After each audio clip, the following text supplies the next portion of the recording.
umuhanzi wamenyekanye mu ndirimbo zo kuramya no guhimbaza Imana Ishimwe Vestine biravuga yuko yakoze divorce n'umugabo wiwe.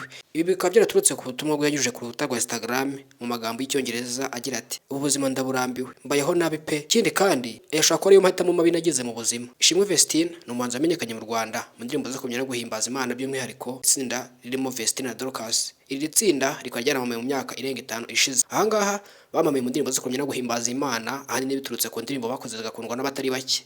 Ishimwe Vestine yakoze ubukwe mu ntangiriro z'umwaka wa 2025 n'umunya Burkina Faso witwa Idriss Alba. Akaba ari umugabo ufite imyaka 37 y'amavuko. Ishimwe Vestine afite imyaka 22 y'amavuko kuko yavutse mu mwaka wa 2003.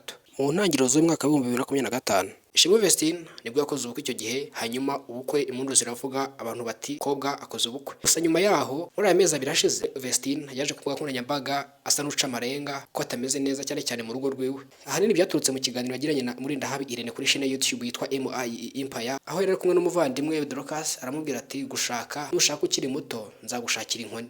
Rubanda nyamwinshi bihebeye imbuga nkoranyambaga ibi byose babyitayeho ndetse babivugaho cyane. Baravuga bati uyu mukobwa ahari ubanza ibintu bye byarakaze nubwo yabigize ibanga. Ejo bundi ku itariki 17 Ugushyingo nibwo yanyujije ubutumwa ku rukuta rwa Instagram agira ati ndababaye cyane simeze neza ndetse yashaka ko ari mu mahitamo mabi nagize mu buzima. Ishimwe Vestine ku munsi waje ku itariki 18 Ugushyingo 2025 ubu butumwa yarashyize ku rukuta rwa Instagram yabukuyeho. Muri iki gitondo cyo ku itariki 19 Ugushyingo 2025 nibwo hagiye hakwirakwizwa inkuru ku mbuga nkoranyambaga yuko hari umuntu ushobora kuba yarahakinze account ye ya Instagram, akaba yarasibye amapost yose ari kumwe n'uyu mugabo, akaba yaragiye kuri Instagram ye agasiba amapost yose ari kumwe n'uyu mugabo. Bikaba biri mu ntandaro zo kuba ari we wanditse ari amagambo vuga yuko atari Vestine wayanditse. Vestine aka kanya nta kirabivugaho, gusa turategereje ntago turabishimangira. Gusa ibitangazamakuru hafi ya byose byo mu Rwanda byavuze kuri iyi nkuru. Komeza ubane natwe kuri Taifa Rwanda, niba utarakana subscribe uyikande kugira ngo wiyongere mu muryango mugari w'abagize Taifa Rwanda nawe wiyongeremo.